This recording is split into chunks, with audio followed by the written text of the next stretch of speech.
4 അഭാജ്യ സംഖ്യകളുടെ ഗുണനഫലം 2530. അവയിൽ ഒരു സംഖ്യ ആകാവുന്നതേത്? ഓപ്ഷൻസ് ഉണ്ട്. 4 അഭാജ്യ സംഖ്യകൾ, പ്രൈം നമ്പേഴ്സ്, 4 പ്രൈം നമ്പേഴ്സ് ഉണ്ട്, അഭാജ്യ സംഖ്യകൾ. ഇതിൻ്റെ പ്രൊഡക്റ്റ് ഗുണനഫലം 2530 ആണ്. അതിലത്തെ ഒരു സംഖ്യ ഇതിലത്തെ ഏതായിരിക്കും? നമുക്ക് ഏതാ ഗുണനഫലം?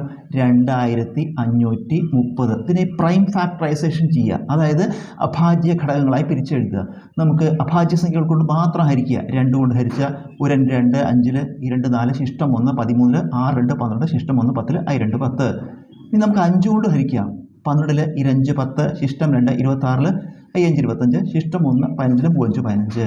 നമുക്കിതിനെ 23 കൊണ്ട് ഹരിക്കാം. 23 കൊണ്ട് 25 1 23 ശിഷ്ടം 2 23 1 23 23. ഇനി നമുക്കിതിനെ 11 കൊണ്ട് ഹരിക്കാം. 1 11 11. അപ്പോൾ നമുക്ക് എങ്ങനെ എഴുതാം?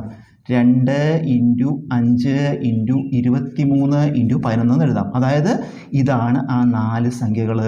നമ്മുടെ ഓപ്ഷൻസിൽ ഇത് എന്താ ഉള്ളത്? 23 ഉത്തരം 23.